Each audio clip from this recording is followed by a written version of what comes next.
Hello and welcome to all. कैसे बच्चे सब लोग? आई होप सो सब लोग बहुत बढ़िया होंगे। आज जो अपन शुरू करने वाले हैं बच्चा वो लेक्चर नंबर 4 है हमारे पास। किसका? इलेक्ट्रोस्टैटिक्स का, इलेक्ट्रोस्टैटिक पोटेंशियल एंड कैपेसिटेंस का। ठीक है, अभी तक अपन ने 3 टॉपिक डिस्कस कर लिए। लास्ट क्लास के अंदर अपन इक्विपोटेंशियल सरफेस के बारे में बात की थी जो बिल्कुल सिमिलर था आपका इलेक्ट्रोस्टैटिक्स जो चैप्टर नंबर 1 था, बिल्कुल उसका सिमिलर है। ये आपका फिजिक्स का चैप्टर नंबर 2 है जो अपन आज की क्लास के अंदर डिस्कस करने वाले हैं। ठीक है, आज का जो हमारा टॉपिक होगा वो होगा बेटा इलेक्ट्रोस्टैटिक पोटेंशियल एनर्जी। क्या होता है ये पोटेंशियल एनर्जी, किस तरीके से पोटेंशियल एनर्जी डेवलप होती है और कौन कौन सी चीजें ऐसी होती है जो पोटेंशियल एनर्जी को डेवलप करने में काम में लिया जाता है। उन सब चीजों को अपन आज की क्लास में डिस्कस करेंगे और देखेंगे कितना मजेदार ये चैप्टर बन सकता है। बेटा अभी भी मैं आपको कहता हूँ फिजिक्स एक ऐसा सब्जेक्ट है जिसमें अगर आप लोग खुद का अगर इंटरेस्ट डेवलप नहीं करोगे तो फिजिक्स आपका कभी भी इंटरेस्टिंग नहीं हो पाएगा, उसको कभी भी उससे आपको प्यार नहीं हो पाएगा। आपको फिजिक्स से प्यार करना है तो डेफिनेटली आपको हर टॉपिक को बहुत बारीकी से समझना पड़ेगा, उसको नॉर्मल रूटीन लाइफ में लेना पड़ेगा, तब जाकर के आपका इलेक्ट्रोस्टैटिक और फिजिक्स बिल्कुल प्रॉपर तरीके से हो जाएगा। It's my promise to you. एक बार इसको एंजॉयमेंट लेकर के करने की कोशिश करो। अगर कोई दिक्कत आती है तो डेफिनेटली मुझे कमेंट करके बताओ कि सर ये दिक्कत आ रही है, हमें ये टॉपिक बिल्कुल क्लियर नहीं हो पा रहा है, तो अपन उसको नेक्स्ट क्लास में लेने की कोशिश करेंगे और उसके अंदर बहुत सारी चीजें डालने की भी कोशिश करेंगे। ठीक है, firstly welcome to all of you on the Matrix classes. Myself doctor Gaurav Vijay, 14+ years of experience, है ना। तो बच्चा इन सब चीजों के अंदर जो भी बच्चा मेरे पास डाउट्स क्लियर लेता है तो उसको अपन डिस्कस करते हैं। कोई अगर टेलीग्राम आईडी से जुड़ना चाहता है और अपने डाउट को क्लियर करना चाहता है तो सर्च कर सकते हो डॉक्टर गौरव विजय करके, आपको टेलीग्राम आईडी बिल्कुल प्रॉपर मिल जाएगी। और फिर भी अगर नहीं तो कोई भी मेरा व्हाट्सएप नंबर से भी कांटेक्ट कर सकते हो जो कि आपके पास बिल्कुल प्रॉपर तरीके से स्क्रीन के ऊपर दिखाई दे रहा है, इसके ऊपर भी आप लोग मुझसे कॉन्टेक्ट कर सकते हो। ठीक है, आज का जो लेक्चर है वो बोर्ड्स वाले बच्चों के लिए, जेई वाले बच्चों के लिए और नीट वाले बच्चों के लिए भी बहुत इंपॉर्टेंट है। तो डेफिनेटली अगर आप लोग इन सब चीजों की तैयारी कर रहे हो, किसी भी कॉम्पिटिटिव की तैयारी कर रहे हो तो आज के लेक्चर को बहुत ध्यान से समझना और करने की कोशिश करना। आज का टॉपिक आपके पास क्या कहता है? Electrostatic potential energy of a system of charges. अभी जो मैंने फैंसी डेफिनेशन यहाँ पर लिख रखी है उसके ऊपर थोड़ा ध्यान थोड़ी देर बाद देंगे, बट उसके पहले आप लोग जो चीज समझना चाहते हो उसको बहुत अच्छे से समझो कि पहली बात है पोटेंशियल एनर्जी क्या होता है। किसी भी क्वांटिटी के अंदर जो भी वर्क डन होता है वो किस तरीके से डेवलप होता है। से एक मैं छोटा सा एग्जांपल आप लोगों से पूछता हूं कि आपसे एक छोटा सा क्वेश्चन पूछा जाता है। अगर आप एक स्पेस पर हो, मतलब जहां भी आप बैठे हुए हो वो एक स्पेस का एनवायरनमेंट है, एटमॉस्फेयर है वो आपका। अब उस एटमॉस्फेयर के एनवायरनमेंट के अंदर अगर आपने किसी चार्ज को लेकर के कहां पर भेज दिया? स्पेस पर भेज दिया, मतलब लेकर के चले गए उस चार्ज को। कहां से? एक जगह से उठा करके आप स्पेस पर कहीं पर भी लेकर चले गए। क्या इस चार्ज के अंदर कोई वर्क डन हुआ? क्या अपन ने यहां से वहां तक जाने में कोई वर्क किया? क्या कुछ एनर्जी डेवलप हुई? नहीं। तो अपन कहेंगे एज यू टेक, आपने क्या किया? कोई भी एक चार्ज को उठाया, कहां पर? स्पेस पर, where there is no electric field. क्योंकि आप जानते हो स्पेस के अंदर कोई भी इलेक्ट्रिक फील्ड नहीं होती। क्या कहते हैं स्पेस में? No electric field. अगर वहां कोई इलेक्ट्रिक फील्ड ही नहीं होगा तो बच्चा वहां पर कोई वर्क डन भी नहीं होगा इस चार्ज का, क्योंकि इसने कोई डिस्टेंस ही ट्रेवल नहीं करी। कहां से? आप जहां पर हो वहां से स्पेस तक ले जाने में उस पर कोई डिस्टेंस भी ट्रेवल नहीं हुई, क्योंकि वहां पर कोई इलेक्ट्रिक फील्ड ही नहीं थी, तो कोई फोर्स भी उसके ऊपर अप्लाई नहीं हो रहा था। अगर बेटा कोई फोर्स वहां पर अप्लाई नहीं हो रहा, कोई इलेक्ट्रिक फील्ड वहां पर डेवलप नहीं हो रही, तो बच्चा वर्क डन भी वहां पर बिल्कुल भी नहीं होगा। तो आप कह दोगे उसके अंदर वर्क डन भी नहीं हो रहा है। क्या ये वाली बात समझ आती है सबको? क्या मैंने इतनी सारी बात बोली उनमें से कुछ चीज आपके दिमाग में बैठी कि अपन ने एक चार्ज को उठा करके कहां ले गए? बच्चा स्पेस पर ले गए। आप लोग सोचते हो यहां से उठा करके अगर मैं किसी को कहीं ले जाऊं तो मैंने कोई डिस्टेंस ट्रेवल करी है? नहीं। तो बच्चा ऐसा कभी भी नहीं होता। क्यों नहीं होता? क्योंकि यहां से मैंने उठा करके वहां तक ले जाने में उसके अंदर कोई फोर्स अप्लाई नहीं किया, क्योंकि वहां पर कोई इलेक्ट्रिक फील्ड ही नहीं थी, इसलिए वहां पर वर्क डन भी नहीं होगा। अब इसके अंदर वर्क डन कैसे डेवलप होगा, पोटेंशियल एनर्जी कैसे आएगी, वो अपन आज की क्लास के अंदर डिस्कस करेंगे। तो ध्यान से आज की क्लास को समझना और काम करने की कोशिश करना। अब से मैंने अभी आपको बोला कि आप एक चार्ज को स्पेस में लेकर के गए, तो बच्चा जब आप स्पेस में लेकर के इसको गए तो से ये चार्ज था कितना क्यों है? अब इसके ऊपर तो कोई वर्क नहीं हो रहा, नो वर्क, यानी वर्क कितना था इसका? 0 था। कोई इलेक्ट्रिक फील्ड नहीं थी, कोई फोर्स नहीं था इसकी वजह से।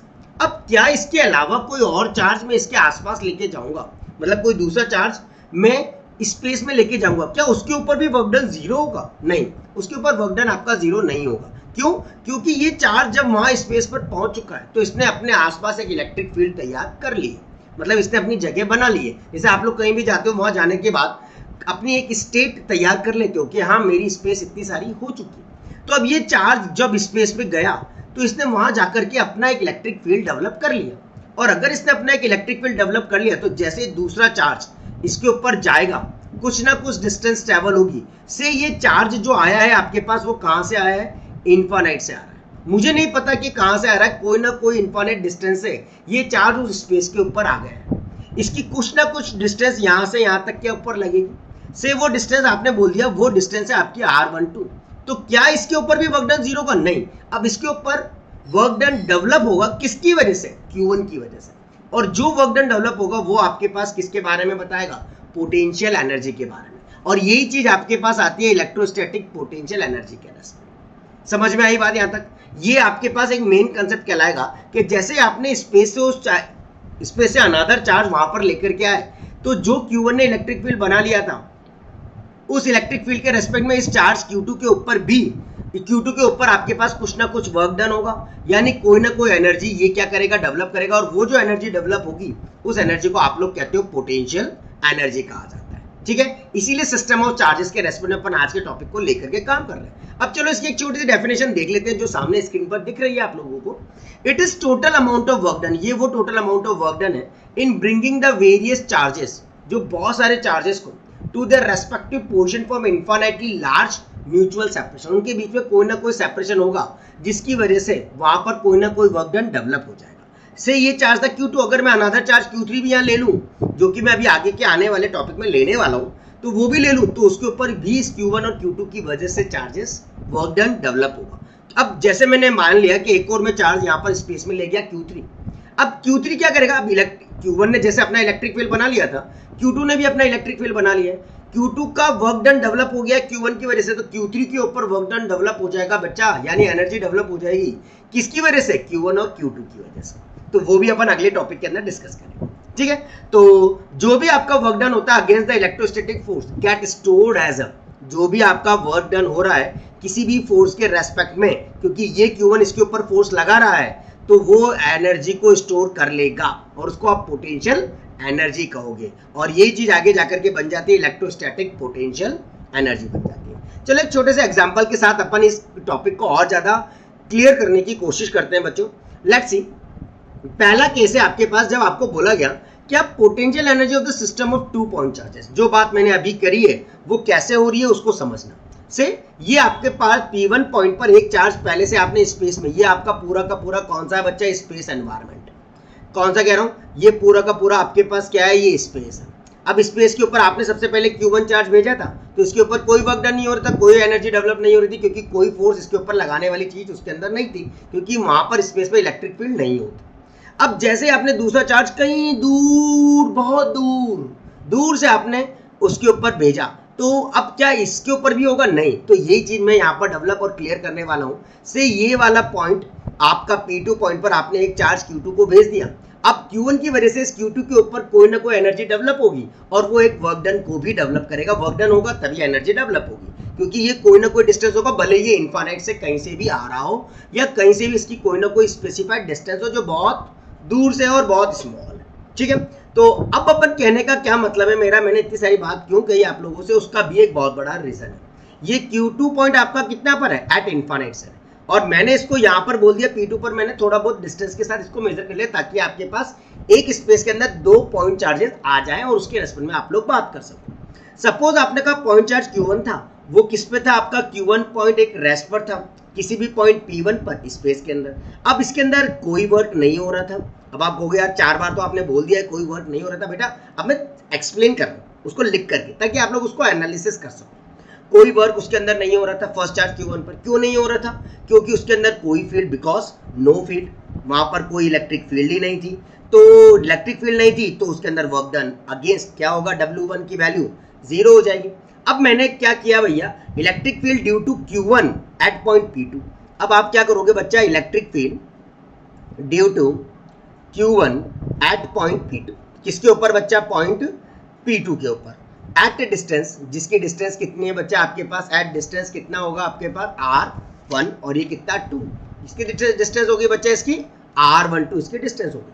अब इसके ऊपर जो पोटेंशियल लगेगा V1 कितना लगेगा बच्चा, वही K Q अपॉन R, तो K Q1 अपॉन में क्या कर दोगे बच्चा R12, क्योंकि इसकी कोई ना कोई डिस्टेंस हो चुकी है। अगर चार्ज Q2, इफ चार्ज ध्यान से समझना बच्चा, ये तो पहले वाले का पोटेंशियल हो गया क्योंकि Q2 अब वहां पर आने वाला है, कुछ ना कोई P2 पर आपने उसको शिफ्ट कर दिया है। Electric field due to Q1 at point P2 at a distance कितनी R12। अगर अब आपका चार्ज जो है Q2 ये आपका मूव कर गया, इज मूव्ड इन फ्रॉम, कहां से मूव किया बच्चा, ये इंफिनिटी टू पॉइंट P2, वह इंफिनिटी से मूव करता हुआ कौन से पॉइंट पर आ गया, P2 पर, क्योंकि अब Q1 आपका P2 पॉइंट पर आ चुका है। अब आपका दूसरा चार्ज Q2 इन्फिनिट से मूव करता करता कहां पर आ गया बेटा, P2 पर आ गया। तो इसके अंदर जो वर्क डन होगा W2 वो कितना होगा बच्चा, V1 मल्टीप्लाई बाय इसका चार्ज कितना Q2। V1 कितना है आपका K, ये Q1 अपॉन में कितना R12 और ये कितना हो जाएगा Q2। तो आपका जो सेकंड वाले पर वर्क डन लगा वो कितना लगेगा बच्चा, K Q1 Q2 अपॉन में कितना R12 लगेगा। अब आपको टोटल पोटेंशियल एनर्जी चाहिए, तो आप पोटेंशियल एनर्जी कैसे निकालोगे बेटा, W1 प्लस का कितना कर दोगे W2।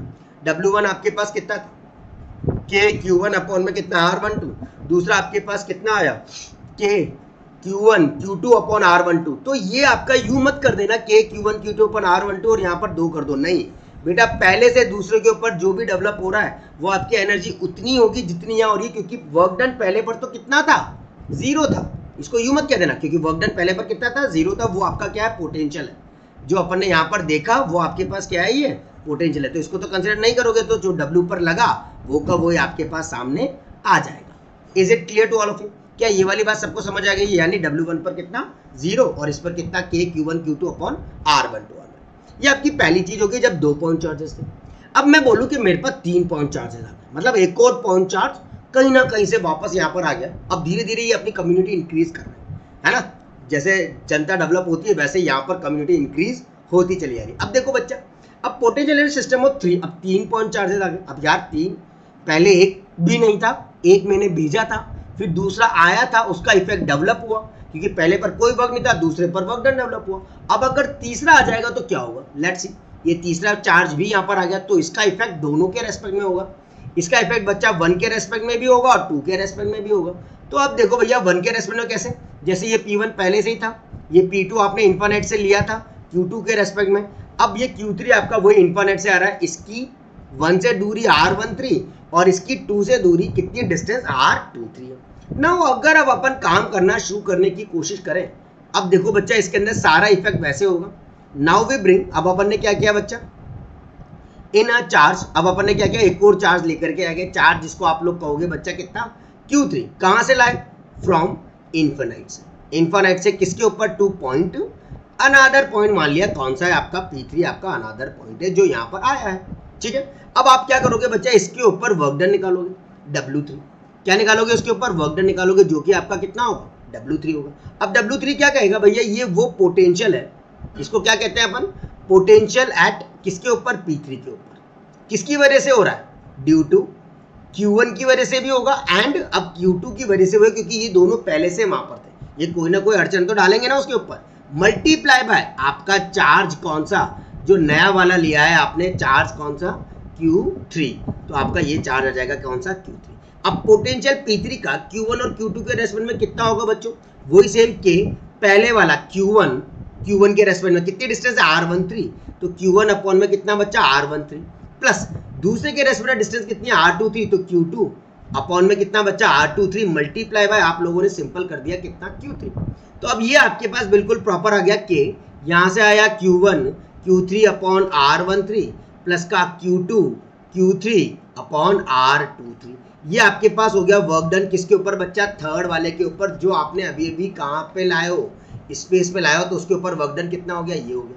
अब आप लोग एक बात बहुत अच्छे से समझ करके काम करते हो क्या, कि जो भी आपकी इलेक्ट्रोस्टैटिक पोटेंशियल एनर्जी होती है वो बच्चा टोटल वर्क डन होती है, यानी W1 प्लस का कितना, W2 प्लस का कितना, W3।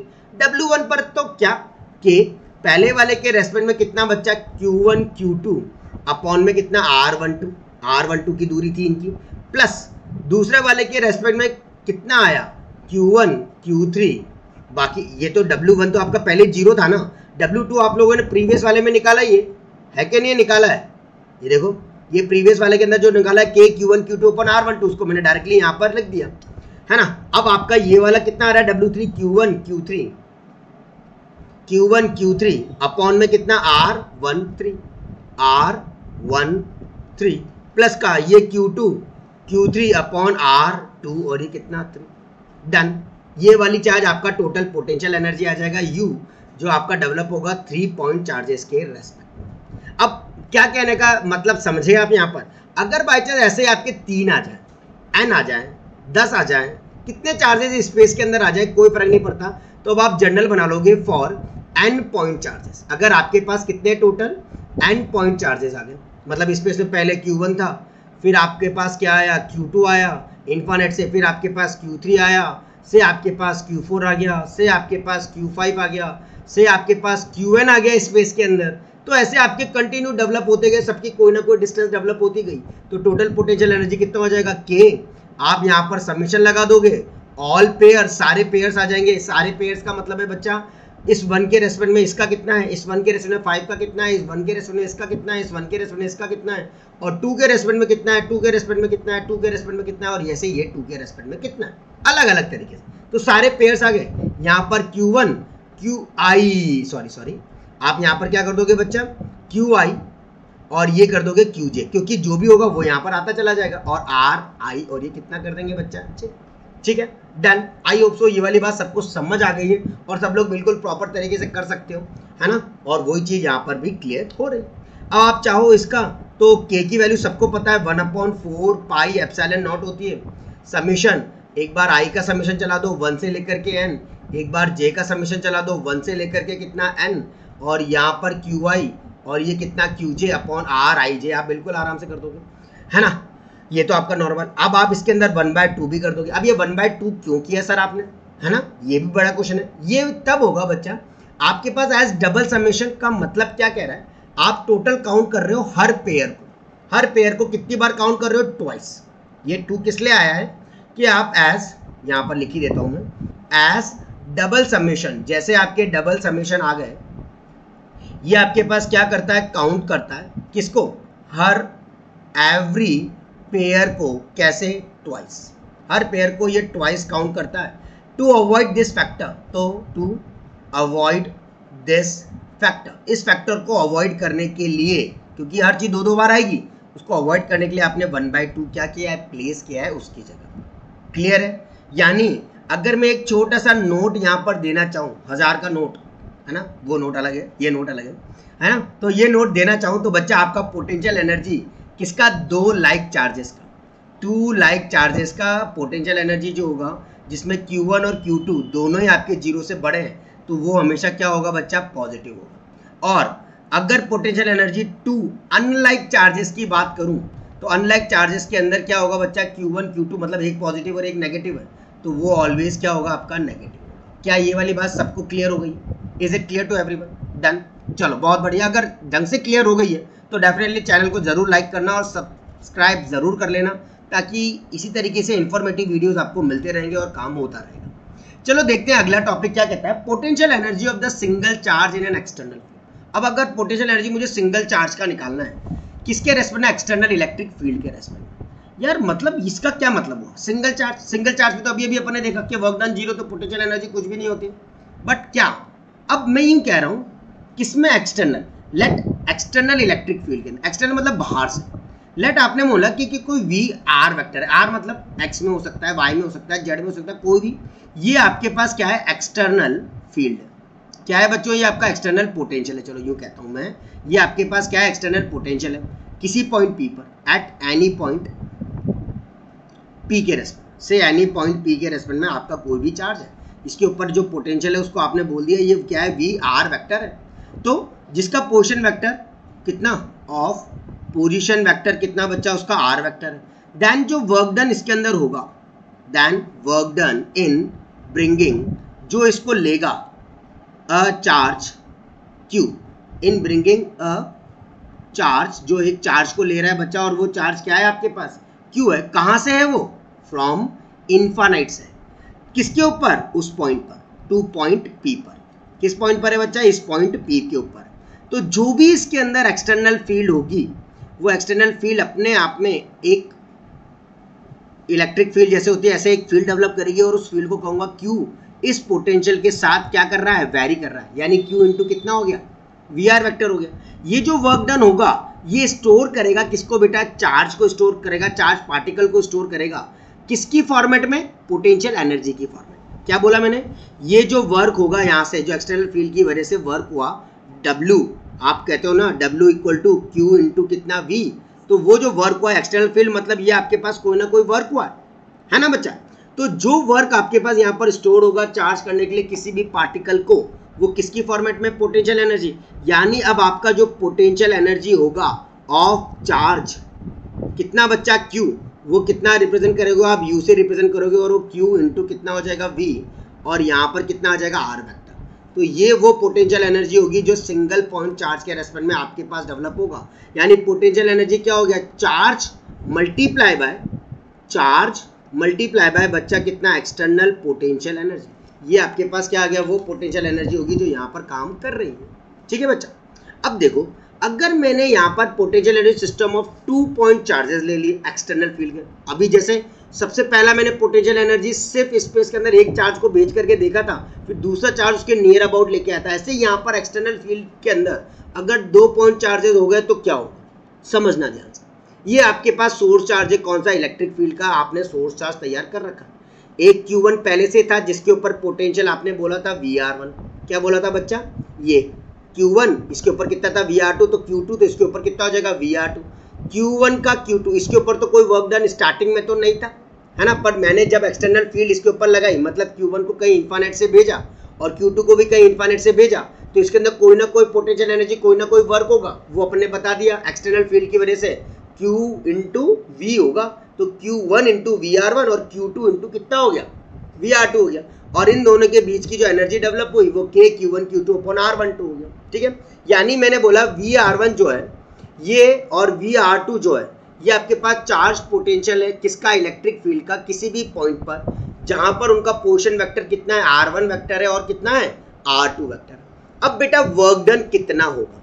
ध्यान से उस वर्क डन को समझना कि वर्क डन इन ब्रिंगिंग, ध्यान से सोचो और जल्दी बताओ फटाफट, in bringing Q1 from infinity to R1। Infinity से कहां पर आ रहा है वो बच्चा? R1 के ऊपर, मतलब इन्फानेट से कितने पर आ गया? वो R1 पर। तो वो चीज आपके पास कितनी होगी? Q1 इंटू कितना हो जाएगा? VR1। सिमिलरली जो वर्क डन इन ब्रिंगिंग आपके पास चलेगा, वापस से किसको ले रहा है? Q2 को ले रहा है। कहां से ले रहा है? इन्फानेट से ले रहा है। कहां पर ले रहा है? R2 पर ले रहा है। तो वो कितना हो जाएगा बच्चा? Q2 इंटू कितना हो जाएगा? VR2। डन। ये बात समझ आ गई। अब जो वर्क डन होगा आपका, वर्क डन ऑन किसके ऊपर? Q2 के ऊपर, अगेंस्ट किसकी वजह से हो रहा है? ये अगेंस्ट द फोर्स, जो भी फोर्स आप क्या कर रहे हो बच्चा? एक्सर्ट कर रहे हो, एक्सर्टेड बाय Q1, जो Q1 की वजह से एक्सर्ट हो रहा है। ये कितना हो जाएगा? वही K Q1 Q2 अपॉन में कितनी डिस्टेंस इसकी? R12। डन। ये आपके पास क्या हो गया? वो वर्क डन हो गया जो Q2 के रेस्पेक्ट में अगेंस्ट फोर्स जो आपने एक्सर्ट किया है Q1 पर। तो वर्क डन कितना हो गया? K Q1 Q2 अपॉन में कितना? R12। यानी अब आपके पास जो टोटल पोटेंशियल एनर्जी आएगी, ऑब्वियस बात है, इसका खुद का जो वर्क डन था वो Q1 इंटू VR1 है, इसका दूसरे वाले का Q2 इंटू VR2 है, बट एक का दूसरे के रेस्पेक्ट में भी तो लग रहा है, वो वर्क डन है ये जो इसको अगेंस्ट कर रहा है किसके? Q1 के। तो K Q1 Q2 यानी टोटल पोटेंशियल एनर्जी क्या होती है बच्चा? W1 प्लस का कितना? W2 प्लस का कितना? W3। एक आपका W1 कितना आया था? Q1 इंटू VR1, तो Q1 इंटू VR1 कर दिया। दूसरा W2 Q2 इंटू कितना? VR2 कर दिया। तीसरा आपने K Q1 Q2 अपॉन में कितना कर दिया? R12। तीनों का सम कर दिया, आपका रिजल्टेंट पोटेंशियल एनर्जी आ गया जो आपने U से रिप्रेजेंट किया है। Is it clear? डन। क्या ये वाली बात सबको समझ आ गई है? बहुत अच्छे से आप लोगों ने एनालिसिस कर लिया है किस तरीके से डेवलपमेंट होगा और किस तरीके से चीजें आपके पास काम में ली जाएगी। अब बेटा ध्यान से देखना, अगला टॉपिक क्या कहता है? Potential energy of a dipole in a uniform electric field. Uniform electric field में पोटेंशियल एनर्जी डाइपोल का किस तरीके से रहता है? ठीक है, लेट्स सी। डाइपोल सब लोग जानते हो, इलेक्ट्रिक फील्ड सबको पता है कैसी होती है। डाइपोल क्या होता है बेटा? जिसके अंदर दो चार्जेस होते हैं और वो दोनों एक दूसरे के क्या होते हैं? अपोजिट होते हैं। क्या होते हैं भैया? दो चार्जेस होते हैं, एक आपका माइनस क्यू और एक आपका क्या? Plus Q. डाइपोल की खास बात कि इसके अंदर दो चार्जेस होंगे, दोनों की चार्जेस की वैल्यू बराबर होगी और एक कुछ डिस्टेंस दूर होंगे, और वो जो इन दोनों के बीच की दूरी होगी वो कितनी होगी? 2a होगी। स्टैंडर्ड है। और फिर नेगेटिव से पॉजिटिव की तरफ आपका डाइपोल मोमेंट वेरी करेगा। ये अपन प्रीवियस क्लासेस के अंदर मतलब चैप्टर नंबर 1 में डिस्कस कर चुके हैं, जहां अपन ने टॉपिक देखा था इलेक्ट्रिक डाइपोल। ठीक है। अब इस Q की वजह से ये इलेक्ट्रिक फील्ड पॉजिटिव है तो प्लस का Q इधर, ये नेगेटिव है तो ये माइनस का Q इधर लग गया। और इनके अंदर बेटा ये जितने एंगल से एक्सिस से अलग है उसको थीटा बोल दिया। तो बच्चा एंगल के सामने वाला कंपोनेंट क्या होता है, साइन का, और एंगल से लगा हुआ कंपोनेंट कौन सा होता है, कॉस का। तो डिस्टेंस कितनी है, ये वाली सबको पता है ना, ये ट्राइंगल अगर ये थीटा और ये डिस्टेंस अगर ए है तो ये हो जाता है बेटा ए साइन ऑफ कितना थीटा, और ये हो जाता है ए कॉस ऑफ कितना थीटा। उसी तरीके से यहाँ पर डेवलप हो जाएगा, डिस्टेंस कितनी है बच्चा, 2a है, तो 2a साइन ऑफ थीटा और 2a कॉस ऑफ थीटा आपके पास आ जाएगा। Is it clear to all of you? अब यहाँ पर अपन देखेंगे काम कैसे हो रहा है। यानी आपने एक फील्ड कंसीडर करी, एक इलेक्ट्रिक डायपोल कंसीडर किया, जिसको आपने यूनिफॉर्म इलेक्ट्रिक फील्ड के अंदर रख दिया। ये जो इलेक्ट्रिक फील्ड है ये ऐसी है, यूनिफॉर्म इलेक्ट्रिक फील्ड आपकी कंटिन्यू जा रही है, और कोई डायपोल मोमेंट से इस इलेक्ट्रिक फील्ड के अंदर जब आपने वेरी किया तो डायपोल मोमेंट P जो है वो एक एंगल बना रहा है, जिसको आपने बोला है कितना बच्चा, थीटा। किसके साथ बनाया है, फील्ड के साथ बनाया है। तो आपके अंदर यहाँ पर क्या डेवलप होगा बच्चा, एक टॉर्क डेवलप होगा, और उस टॉर्क को आप लोग क्या कहोगे, देखना ध्यान से। ये आपके पास क्या हुआ, एक टॉर्क डेवलप हुआ। अब टॉर्क की डेफिनेशन सबको पता है, टॉर्क क्या होता है बेटा, force multiply by perpendicular distance. क्या कहते हैं बच्चा, फोर्स मल्टीप्लाई बाय कितना होता है, परपेंडिकुलर डिस्टेंस। तो फोर्स यहाँ पर कितना है, Q इंटू ई है, दोनों तरफ से ये लग रहा है, और इसकी परपेंडिकुलर डिस्टेंस कितनी है, 2a साइन ऑफ कितना है, थीटा। तो ये आपके पास हो गया। अब आपको पता है Q मल्टीप्लाई बाय जो 2a होता है इसको आप डायपोल मोमेंट कहते हो E, और ये कितना साइन थीटा अलग, तो आपने इसको बोल दिया PE साइन ऑफ कितना कर दिया, थीटा।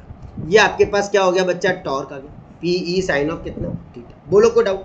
अब जो आपका वर्क होगा वो तो छोटे छोटे टुकड़ों में होगा, पहले एक पे, फिर दूसरे पे, फिर तीसरे पे।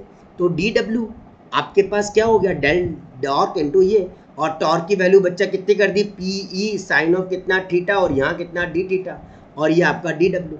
अब आपको टोटल वर्क डन चाहिए तो आपको इंटीग्रेशन करना पड़ेगा, DW का इंटीग्रेशन करना पड़ेगा बच्चा किसका, PE साइन थीटा और ये d थीटा को, कहाँ से, इनिशियल से फाइनल। इनिशियल से आपका थीटा 1 था, फाइनल आपके पास जो एंगल बना वो थीटा, मतलब चार्ज ने मूव करना शुरू कर दिया है। तो बच्चा ये कितना हो जाएगा, PE तो आपका कांस्टेंट है, साइन का इंटीग्रेशन माइनस का कॉस थीटा, एक बार अपर लिमिट पुट करेंगे फिर लोअर लिमिट पुट करेंगे, माइनस का ये PE कर दिया, अपर लिमिट पुट किया बेटा cos theta 2, lower limit put किया कॉस थीटा 1। ठीक है, ये आपके पास क्या है, वर्क डन है। यानी माइनस साइन को अंदर भेज दो बच्चा, तो ये आपका हो जाएगा कॉस थीटा 1 माइनस का कितना, cos theta 2। That's the total work done. But work done से तो अपन को काम नहीं है, अपने को क्या निकालना है, पोटेंशियल एनर्जी निकालनी है। तो बेटा पोटेंशियल एनर्जी किसके बराबर होती है, जो भी एनर्जी आप स्टोर करते हो वर्क के साथ, तो यही आपके पास क्या कहलाएगी, पोटेंशियल एनर्जी, जिसको आप क्या कह दोगे, U।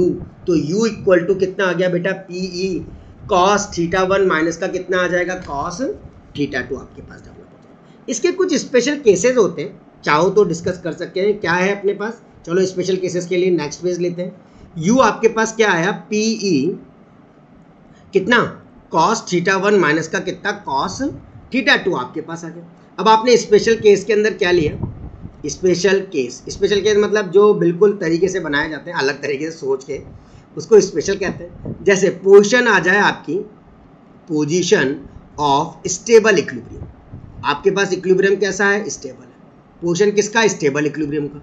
यानी स्टेबल इक्विलिब्रियम होगा तो बच्चा थीटा की वैल्यू कितनी होगी, 0। स्टेबल मतलब कांस्टेंट, मतलब मूव ही नहीं कर रहा। यानी आपकी इलेक्ट्रिक फील्ड के अंदर जो डायपोल था उसने मूव करना बंद कर दिया, मतलब कोई एंगल ही नहीं बनाया, वो यूं पड़ा हुआ है, क्योंकि इसके अंदर इलेक्ट्रिक फील्ड डेवलप नहीं हो पाई प्रॉपर तरीके से। तो U कितना हो जाएगा बच्चा, जो आपके पास था PE कॉस ऑफ कितना, 0 डिग्री, तो विद माइनस साइन, तो ये कितना आ जाएगा, माइनस का कितना बच्चा, PE कितना आ जाएगा, PE। समझ में आई कि नहीं आई? देखो आपके पास सबसे पहले टॉर्क जो डेवलप होना था, अगर उसको टॉर्क डेवलप करने के लिए करें तो कोई टॉर्क डेवलप नहीं होगा, क्योंकि साइन 0 0 होता है, तो टॉर्क की वैल्यू तो आपकी 0 हो जाएगी। बट कोई ना कोई वर्क डन तो होगा, क्योंकि 2 चार्ज रखे हुए, तो उसके रेस्पेक्ट में आपने पोटेंशियल एनर्जी बता दिया बच्चा कि पोटेंशियल एनर्जी कितनी होगी ये। इसका मतलब पोटेंशियल एनर्जी जो आपकी डायपोल में है वो आपके पास क्या है, बहुत कम है। क्या है बेटा, मिनिमम है। जब डायपोल मोमेंट क्या हो जाएगा, बिल्कुल पैरेलल हो जाएगा किसके, इलेक्ट्रिक फील्ड के। लग ही रहा है आपको कि डायपोल मोमेंट आपके पास क्या हो गया, एक्सटर्नल फील्ड के, इलेक्ट्रिक फील्ड के क्या हो गया, बिल्कुल पैरेलल हो गया। तो आपके पास जो एनर्जी होगी वो बहुत कम होगी, जिसको आप मिनिमम एनर्जी कहोगे। ठीक है, सेकंड चीज आप डेवलप करते हो बच्चा, पोजीशन ऑफ जीरो एनर्जी की। किसके बारे में बात करते हैं? Position of zero energy. अब आपकी जीरो एनर्जी कब होगी, यानी थीटा की वैल्यू आपके पास कितनी हो गई बच्चा 90, तो यू कितना माइनस का पीई कॉस कितना 90, कॉस 90 कितना होता है 0। ये तब होगा जब potential energy of a dipole, जब पोटेंशियल एनर्जी किसकी? डाइपोल की, वो क्या हो जाएगी बच्चा? 0 हो जाएगी। जब इसको बिल्कुल इलेक्ट्रिक फील्ड के क्या रख दोगे बच्चा? परपेंडिकुलर। ये आपका डाइपोल यानी एंगल जो बन रहा है ये इलेक्ट्रिक फील्ड है, एंगल जो बन रहा है इस पी वेक्टर का वो कितना 90 है, तो आपका पोटेंशियल एनर्जी क्या हो जाएगा? 0। तीसरी पोजीशन क्या हो सकती है बच्चा? जब थीटा 180 मतलब अनस्टेबल कंडीशन, अनस्टेबल इक्विलिब्रियम की कंडीशन, मतलब पोजीशन ऑफ अनस्टेबल इक्विलिब्रियम बोलोगे इसको, यानी थीटा आपका क्या हो गया 180 डिग्री, मतलब इलेक्ट्रिक फील्ड आपकी इस डायरेक्शन में थी और पी आपका इस डायरेक्शन में आ गया, मतलब दोनों के बीच में एंगल कितना बन गया? 180 डिग्री का बन गया। और अगर वो 180 डिग्री बन गया तो u इक्वल टू क्या कह दोगे बच्चा? माइनस का पीई, और कॉस में कितना बेटा? 180 डिग्री, कॉस 180 कितना होता है? -1, तो पीई आ जाएगा यानी मैक्सिमम, यानी आपके पास क्या आ जाएगा? बिल्कुल प्रॉपर तरीके से हाईएस्ट आ जाएगा। क्या ये वाली बात सबको समझ आ गई है बहुत अच्छे से, और आप लोगों ने एनालिसिस कर लिया है? चलो लेट्स सी कितना समझ आ गया, पहले न्यूमेरिकल के साथ डिस्कस करते हैं। तो पहले न्यूमेरिकल का डिस्कस करते हैं, बट उसके पहले अपन इन सब चीजों को इरेज कर देते हैं। Here is the first question जो आपके सामने है, determine the electrostatic potential energy of a system consisting of two charges 7 microcoulomb and minus का 2 माइक्रोकूलम। दो आपके पास है, एक 7 और एक कितना माइनस का 2 माइक्रोकूलम है, जिसके अंदर कोई एक्सटर्नल फील्ड आपने प्लेस नहीं करी है। कहाँ से? आपके अलग अलग पॉइंट से, एट -900 एंड 900 से। तो सबसे पहले बच्चा क्या बोला है? Q1 जो डेटा दे रखा है उसको लिख लो, 7 माइक्रोकूलम, और Q2 आपको दे रखा है माइनस का 2 माइक्रोकूलम। ये इनकी बीच की दूरी कितनी है? टोटल 9 और 9 कितना? 9 और 9 कितना? 18। तो टोटल डिस्टेंस कितनी होगी बेटा? 18 सेंटीमीटर, क्योंकि बोला है determine electrostatic potential system consisting of two charges, एक 7 और एक माइनस का 2, जिसके अंदर कोई एक्सटर्नल फील्ड नहीं है, इस प्लेस पर रखी हुई है। तो आपका टोटल डिस्टेंस कितना हो गया बच्चा? 18 सेंटीमीटर हो गया। इसको मीटर में कन्वर्ट कर लो, 0.18 कितना हो गया? मीटर। अब आपका एनर्जी क्या होती है बच्चा? 1/4 पाई एप्सिलॉन नॉट, वही के Q1 Q2 अपॉन में कितना R। तो ये आपके पास हो गया 9 × 10⁹ Q1 की वैल्यू, 7 × 10⁻, माइक्रोकूलम को कूलम में कर दिया, और ये माइनस का 2 × 10⁻⁻6 ये भी आ गया। और टोटल डिस्टेंस कितनी है बच्चा? 0.18 आ गया। तो आप इसको सॉल्व करो, माइनस का 0.7 7 जूल आ जाएगा। ये आपके पास क्या आ गई? 0.7 जूल इज द एनर्जी जो आपने डेवलप करी। ठीक, तो ये तो आपका पहला पार्ट हो गया, डन। फर्स्ट पार्ट क्या कहता है? अब आपको कहला how much work is required, कितने वर्क की उसको जरूरत होगी सेपरेट करने के लिए दो चार्जेस को infinitely away from each other, जो एक दूसरे से बहुत इन्फाइनेटली दूर है। तो बच्चा वर्क डन क्या होता है? U2 माइनस का कितना होता है? U1। अब आपको पता है कि यार सेकंड पे तो कोई वर्क डन नहीं, कोई एनर्जी नहीं, तो ये सिर्फ U, और ये माइनस का कितना? 0.7, और ऑटोमेटिकली 0.7 जूल आपके पास आ जाएगा। Is it clear? क्या ये वाली बात भी समझ आ गई है? ये आपका सेकंड नंबर का पार्ट था। थर्ड क्या कह रहा है बच्चा? इसके अंदर बिल्कुल प्रॉपर देखो, सपोज एक सेम सिस्टम ऑफ चार्जेस लिए, now placed in external electric field आ गई है।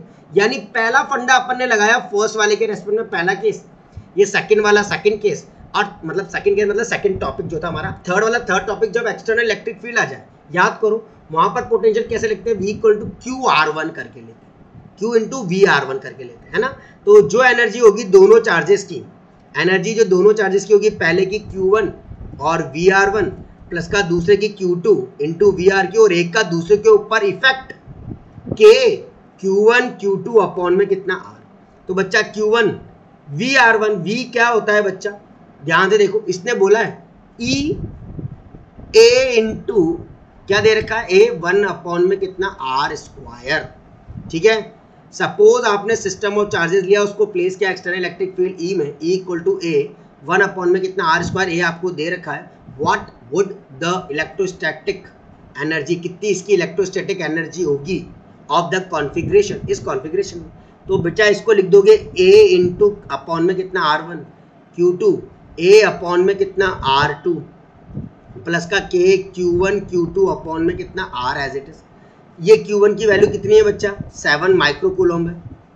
R1 आपके पास डिस्टेंस कितनी बोली थी उसने, R1 आपके पास डिस्टेंस कितना है 0.09 मीटर, ठीक है, प्लस Q2 कितना है माइनस का 2 माइक्रोकूलम और ये 0.09 मीटर और इनटू के Q1 Q2 वाला काम कर चुके हो है ना।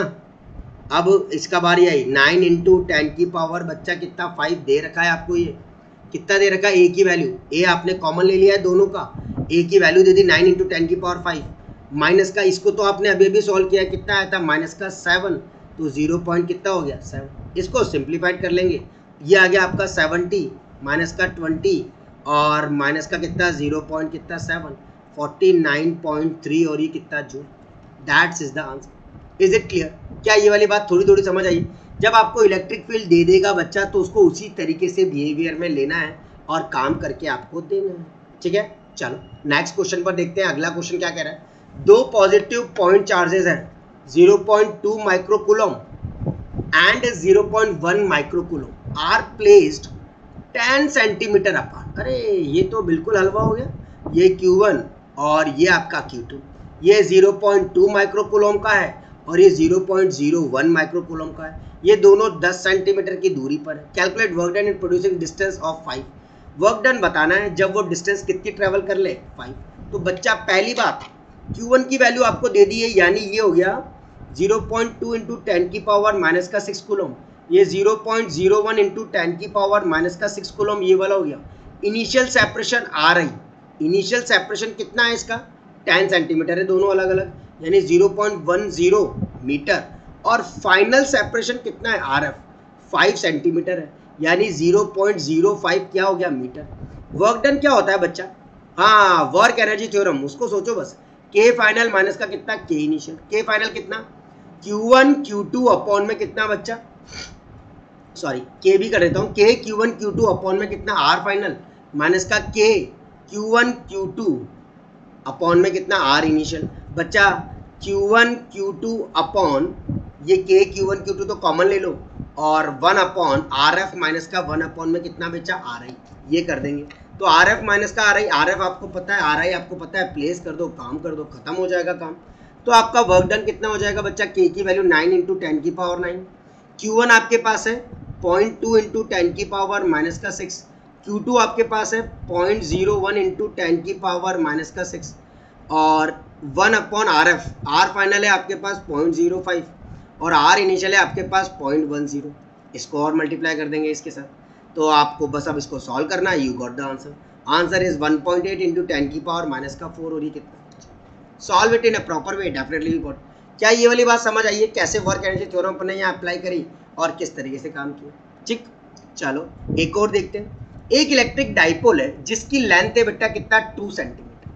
ये कुछ पैटर्न वाइज क्वेश्चन है जो मैंने अभी आप लोगों के क्लास के अंदर लिए हैं। कुछ और इंपॉर्टेंट टास्क भी होंगे जिसको अपन देखेंगे और एक आपका DYO क्वेश्चन होगा जिसको आपको करके मुझे डेफिनेटली सेंड करना है कि क्या आंसर होगा, ठीक है। अभी तो इसको देखो, अगर यहाँ तक की चीज़ अच्छी लगी हो तो बच्चा डेफिनेटली लाइक ज़रूर करना ताकि मेरा मोटिवेशन भी आप लोगों की क्लासेस के लिए बढ़ता रहे। An electric dipole of length 2 centimetre. एक इलेक्ट्रिक डाइपोल है जिसकी डाइपोल यानी ये आपका इलेक्ट्रिक फील्ड है और ये आपके पास क्या हो गया बच्चा डाइपोल हो गया, ये P वेक्टर हो गया।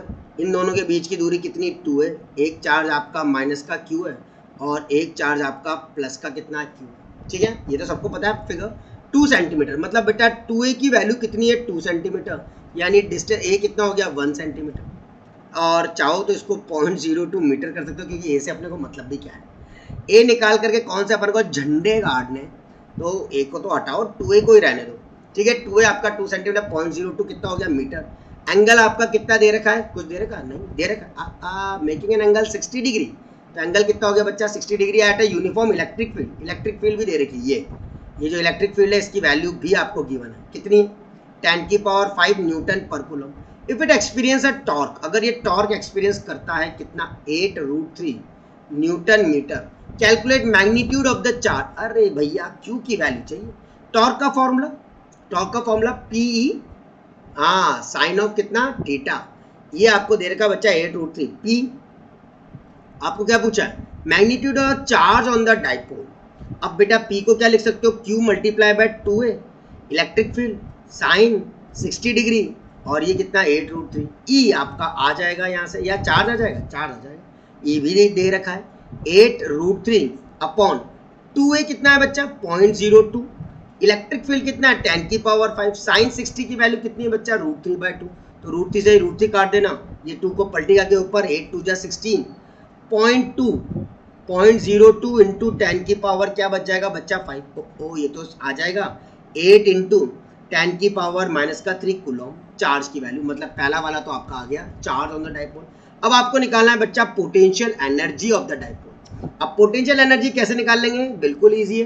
पोटेंशियल एनर्जी कितना होता है यू को आप क्या लिखते हो -PE कॉस ऑफ कितना होता है थीटा, तो -Q multiply by 2a into E cos में कितना 60 डिग्री, तो बच्चा Q की वैल्यू आप लोग निकाल चुके हो 8 इंटू 10 की पावर -3, ये 0.02 आपको गिवन था, इलेक्ट्रिक फील्ड 10 की पावर 5 गिवन थी, कॉस 60 की वैल्यू 1/2 होता है, यानी ये 0.01 हो गया, यानी आपका आंसर -8 और ये कितना आ जाएगा जूल, क्योंकि 10 की पावर -3 ये 10 की पावर -5 कट जाएंगे, ये आपके पास आ जाएगा कितना 8 और ये कितना बिल्कुल proper joule. Is it clear? क्या ये तीसरी प्रोफाइल समझ आई अच्छे से डाइपोल के फॉर्मेट में? अब अगला क्वेश्चन देखो, एक मॉलिक्यूल है जिस of substance has permanent electric dipole moment, कितना 10 की पावर माइनस का बच्चा कितना 29 cube coulomb metre. A mole of this substance, यहाँ से पैटर्न कैसे बदला है, एक मॉलिक्यूल है, क्वेश्चन की प्रोफाइल समझते हैं पहले। एक मॉलिक्यूल है substance permanent electric dipole moment है इतना, यानी P की वैल्यू कितनी है बच्चों 10 की पावर -29 कूलम मीटर।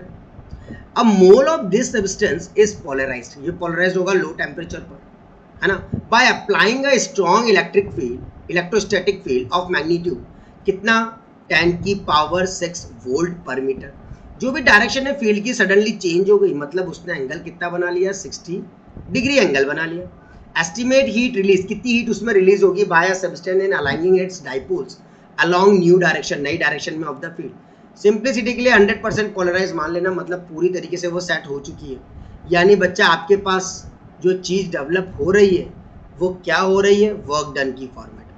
अब वो जो वर्क डन आपको चाहिए, मतलब आपको तो क्या चाहिए, एक मोल के बारे में चाहिए, but a molecule of permanent electric dipole 100% polarised है, तो आपके पास जो फील्ड डेवलप होती है उस फील्ड के अंदर एक मोल के अंदर 6 इंटू 1 मोल के अंदर कितने होते हैं बच्चा 6 इंटू 10 की पावर 23 मॉलिक्यूल्स आपके पास वेरी करते हैं, तो n की वैल्यू कितनी है 6 इंटू 10 की पावर 23। अब वर्क डन क्या होता है P, पहले कितना एंगल था cos θ1 माइनस का कितना है cos θ2 है, ठीक है, तो बच्चा P और E cos 0, क्योंकि पहले तो वो स्टेट था, बाद में उसने एंगल चेंज किया है 60 डिग्री, माइनस का कितना cos 60 डिग्री। बेटा P की वैल्यू कितनी है 10 की पावर -29, इलेक्ट्रिक फील्ड 10 की पावर 6, cos 0 1 cos 60 कितना 1/2, तो 1/2 आ गया, यानी इसको कर दोगे बेटा 0.5 इंटू 10 की पावर -23 और ये कितना जूल, ये तो आपके पास हो गया वर्क डन। अब एक मोल की बात कर रहा था, मॉलिक्यूल के रेस्पेक्ट में चाहिए, तो work done required 1 mole of dipole, work done required 1 mole of क्या बेटा डाइपोल, एक के लिए, तो इसको मल्टीप्लाई कर देंगे बेटा n से, यानी मॉलिक्यूल वाले एलिमेंट से, तो मॉलिक्यूल आपके पास 6 इंटू 10 की पावर n की वैल्यू कितनी 23, w मल्टीप्लाई बाय n, इसको सॉल्व करो 5 6 30 यानी 3 जूल, 3 जूल आपके पास आ जाएगा।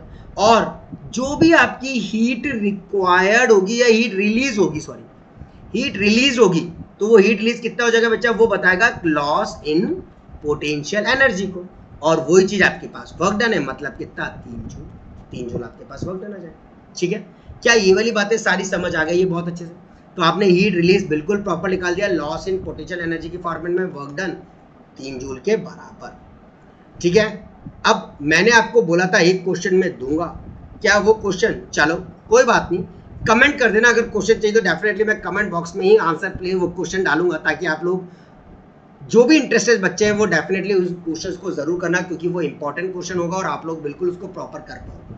अगर अच्छा लगा हो तो बच्चा अपने दोस्तों के साथ जरूर शेयर करना, कमेंट करके बताना, अगर कोई चीज़ मिस कर गए हो, कोई टॉपिक समझ नहीं आया तो मुझे कमेंट करके ज़रूर बताना, और लाइक ज़रूर करना, चैनल को सब्सक्राइब कर लो ताकि आपको आगे आने वाली बिल्कुल प्रॉपर तरीके से लिंक क्लासेस के बिल्कुल मिल जाएंगे और आप लोग कर पाओगे। Till then bye bye everyone, बहुत जल्दी नए लेक्चर के साथ मिलेंगे और नए लेक्चर के अंदर नए टॉपिक के साथ अपन बात करेंगे। और वो जो नया टॉपिक आपके पास होगा वो कंडक्टर और इंसुलेटर्स के फॉर्मेट में होगा और वहाँ पर आपको इलेक्ट्रोस्टैटिक शील्डिंग के बारे में मैं एक्सप्लेन करूँगा। ठीक है, अगर अभी तक किसने प्रीवियस लेक्चर नहीं देखे तो बेटा go to the I button, see the previous one, ताकि ये चैप्टर पूरा का पूरा कंप्लीट हो जाएगा आपका पूरी तरीके से। Till then bye everyone and take care.